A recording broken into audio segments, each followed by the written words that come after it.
Hello friends, welcome back to my new video. আজকে আমি তোমাদের সাথে শেয়ার করতে চলে এসেছি একটি নতুন রেসিপি।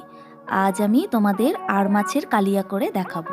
তো তোমরাও চাইলে বাড়িতে একদিন ট্রাই করে দেখতে পারো। এটি খেতে কিন্তু ভীষণই সুস্বাদু হয়। এখানে আমি প্রথমেই 4টে আর মাছের টুকরো নিয়েছি।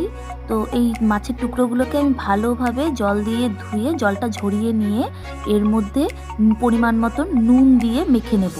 তারপর এর মধ্যে দিয়ে দেব কিছুটা পরিমাণ হলুদ। আর মাছ যেহেতু আঁশবিহীন মাছ, তাই মাছটা ভাজার সময় প্রচণ্ড ফোটে।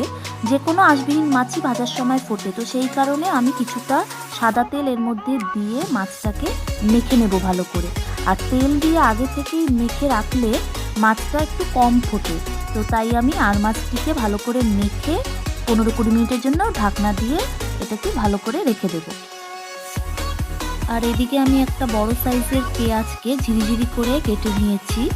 আর আমি এখানে নিয়ে নেব একটা বড় সাইজের আলু, সেটাকে ছোট ছোট টুকরো করে কেটে আমি জল দিয়ে ভালোভাবে ধুয়ে নিয়েছি। এরপর আমি একটা পেস্ট তৈরি করে নেব। তার জন্য আমি এখানে নিয়েছি 4-5টা কাঁচা লঙ্কা, 4-5 কোয়া রসুন, একটা ছোট পেঁয়াজ, একটা ছোট টমেটো আর এক টুকরো আদা। সেগুলো দিয়ে আমি একটা পেস্ট তৈরি করে নিয়েছি।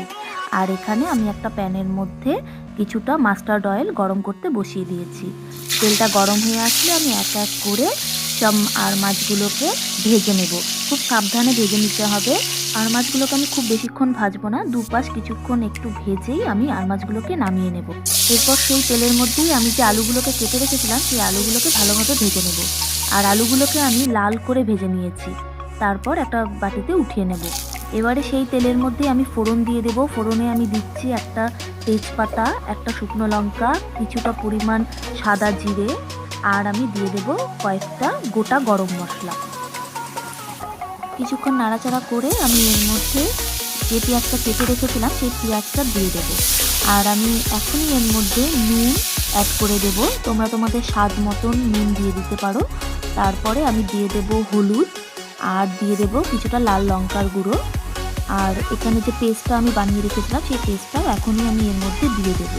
তো এগুলো সবগুলো দিয়ে আমি ভালোভাবে এটাকে কষিয়ে নেব।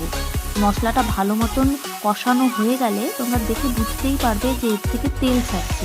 এবারে আমি এর মধ্যে 1 চামচ জিরার গুঁড়ো, 1 চামচ ধনিয়া গুঁড়ো দিয়ে দিয়েছি। আর গুঁড়োগুলো দিলে যেহেতু নিচে লেগে যাওয়ার সম্ভাবনা থাকে, সে কারণে আমি কিছুটা জলও অ্যাড করে দিয়েছি। তারপর এগুলোকে ভালোভাবে আমি নাড়াচাড়া করে কষিয়ে নেব। কষানো হয়ে গেলে আমি এর মধ্যে আলু দিয়ে দেব। যে ভাজা আলুগুলো আমি রেখেছিলাম সেই ভাজা আলুগুলো এর মধ্যে দিয়ে নাড়াচাড়া করে কিছুক্ষণ এটাকে আবার ভালোভাবে কষিয়ে নেব। তারপর দেখো আমার এখন কষানো হয়ে গেছে। কষানো হয়ে গেলে আমি এবার এর মধ্যে কিছুটা গরম জল অ্যাড করে দেব। আর আমি এখানে খুব বেশি জল দেব না, কারণ এটা আমি একটু শুকনো শুকনোই রাখবো, খুব বেশি গ্রেভি রাখবো না। তারপর আমি একটা ঢাকনা দিয়ে ঢেকে দেব কিছুক্ষণের জন্য। তারপর যখন হয়ে যাবে আমি এর মধ্যে যে মাছগুলো ভেজে রেখেছিলাম সেই মাছগুলো দিয়ে দেব। মাছগুলো দিয়ে আমি কিছুক্ষণ এটাকে নাড়াচাড়া করে নেব। তারপর এটাকে আমি আবার ঢাকনা দিয়ে ঢেকে দেব। কিছুক্ষণ ঢেকে রাখার পর ঢাকনা খুলে দেখো আমার প্রায় রেডি। আর এটা নামানোর আগে আমি কিছুটা গরম মশলা গুঁড়ো এখানে অ্যাড করে দেব। গরম মশলা গুঁড়ো অবশ্যই দেবে, তাহলে এটার স্বাদটা অনেকটা বেড়ে যায়। আমি একটা বোলের মধ্যে এটা নামিয়ে নিয়েছি। এটা দেখতে যতটাই সুন্দর হয়েছে, খেতেও ঠিক ততটাই সুস্বাদু হয়েছে। তোমরা তো দেখতেই পেলে খুব সহজভাবে আমি তৈরি করে নিয়েছি আর মাছের কালিয়া। তো তোমরা একদিন বাড়িতে এটা ট্রাই করে দেখতেই পারো। খুব সহজভাবেই এটা করা যায় আর খেতেও ভীষণই ভালো লাগে। তো তোমরা কে কে এই রেসিপিটা বাড়িতে করেছো আমাকে নিশ্চয়ই কমেন্ট করে জানাবে। রেসিপিটা ভালো লেগে থাকলে একটা লাইক আর কমেন্ট করে দিও।